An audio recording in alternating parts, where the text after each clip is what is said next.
Assalamualaikum warahmatullahi wabarakatuh. Oke, di sini kita akan melanjutkan dari tutorial sebelumnya, yaitu menambahkan repositori baru dari DVD 2 ya. Nah, di sini selanjutnya kita akan melakukan konfigurasi DHCP. DHCP atau yang DHCP adalah singkatan dari Dynamic Host Configuration Protocol. Nah, jadi DHCP ini intinya agar klien bisa mendapatkan IP secara otomatis tanpa harus konfigurasi manual atau secara statik. Jadi DHCP ini bisa memberikan IP secara otomatis pada klien yang request. Nah, kenapa sebelumnya kita harus masukkan repositori DVD 2-nya? Karena ISC DHCP server itu ada di DVD 2, makanya kita harus masukkan DVD 2-nya dulu. Nah, sini kita bisa ketikkan perintah pertama, yaitu apt install isc dhcp server dan min-y. Nah, tujuan diketikannya min-y di sini adalah agar proses instalasinya langsung aja, jadi nggak pakai nanya yes or no lagi.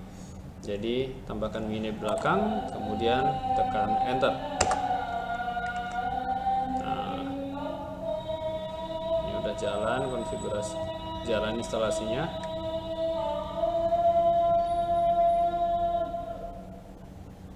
Oke, udah selesai. Ini memang ada merah-merah seperti ini ya, ini normal, nggak perlu dipikirkan. Nah, tahap kedua kita konfigurasi.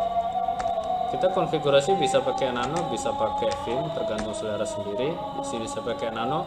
Ketikkan perintah nano/etc dhcp dhcpd.conf. Kalau sudah diketikkan, kemudian tekan enter.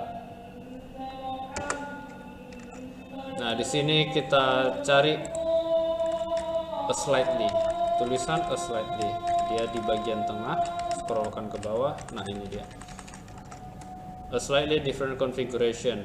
Nah, di sini dari pagar subnet sampai pagar tutup kurung kurawal dihapus tanda pagarnya. Kenapa harus kita hapus? Agar perintahnya itu dibaca, karena kalau berpagar dia hanya berupa komentar, jadi nggak akan dibaca. Nah, subnetnya ini kita tuliskan sesuai dengan IP server kita. Jadi di sini harus kita konfigurasi, itu ada subnet, netmask, range, kemudian internal sample.org, kemudian router dan broadcast. Nah, ini kita konfigurasi semua. Kalau lupa IP servernya, ini bisa keluar dulu, Ctrl X, kemudian pilih no karena kita nggak simpan. IP A ketikkan. Nah, di sini nampak IP servernya 10.1 ya. Oke, kita masuk lagi, tekan atas. Nah, cari tadi. Nah, ini. Hapus tanda pagarnya. Oke. Subnet.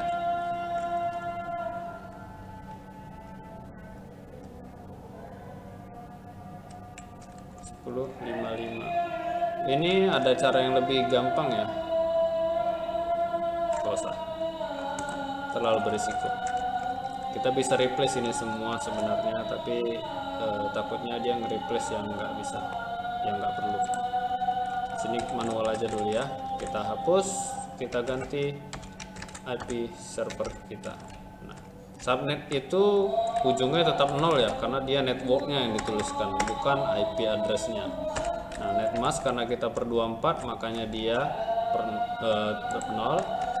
Nah, kemudian di sini juga 192.168.10.92.168.10.26. Nah, di sini ada range. Range ini adalah range yang mau kita beri ya IP-nya ya. Jadi IP server kita kan 10.1, kemudian kita mau bagikan IP kepada klien mulai dari IP berapa? Nah, kalau yang sesuai yang saya buat ini, berarti IP pertama yang akan dapat oleh klien itu IP 26 hostnya. 26 sampai 30, berarti ada 4 klien ya. 5 deng. Nah, setelah range diisi, kemudian masuk ke sini, ini juga diganti IP server karena kita belum ada DNS, belum ada domain. Di sini buat aja nama, kemudian router juga isikan IP servernya. Di sini juga IP servernya. Nah, udah, ini aja yang perlu diganti. Oke, kalau udah seperti ini, udah semua diganti. Selanjutnya simpan dengan tekan perintah Ctrl X, Y, Enter. Nah, oke, konfigurasi kedua, nano etc default ISC DHCP server. Kalau mau cepat tekan aja tab ya. Nah, ini langsung ya. Enter. Nah, di sini baris ketiga itu kita hapus tanda pagarnya. Kita hapus tanda pagar, kemudian di interface V4 ini kita tuliskan port jaringan yang kita gunakan. Defaultnya kita pakai NS33 kalau kita nggak nambah atau kalau kita tidak ubah. Nah, jadi cuma 2 yang perlu ya. Ini dihapus tanda pagarnya, kemudian di sini tambahkan NS33. Selanjutnya simpan, Ctrl X, Y, Enter. Kemudian restart dengan perintah etc init.d isc dcp server, restart, Enter. Nah, kalau dia oke berarti nggak ada masalah. Tapi kalau dia error, fail, periksa di konfigurasi yang 2 ini tadi, antara yang isc dcp server yang default dan dhcpd.conf. Nah, di sini kita nggak ada error, berarti selanjutnya kita tinggal buka run. Ini untuk pengujiannya, ncpa.cpl. Nah, kita sebelumnya menggunakan vmnet berapa ya? Kita lihat dulu. vmnet 2. Tapi vmnet 2-nya nggak ada di sini karena kemarin di bridge ya. Jadi kalau sudah ada vmnet 2-nya di sini, langsung aja diobtainkan.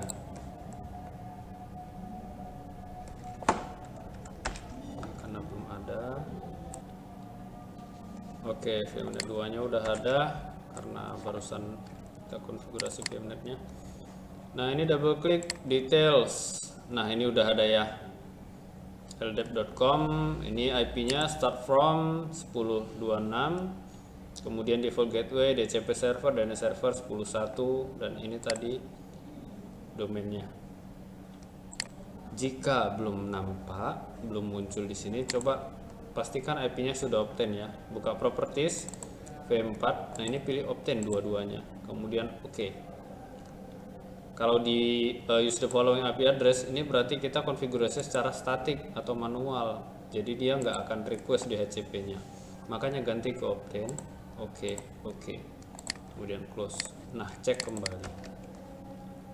Jika sudah seperti ini, berarti kliennya udah bisa mendapatkan IP DHCP dari servernya, berarti konfigurasi DHCP kita sudah berhasil.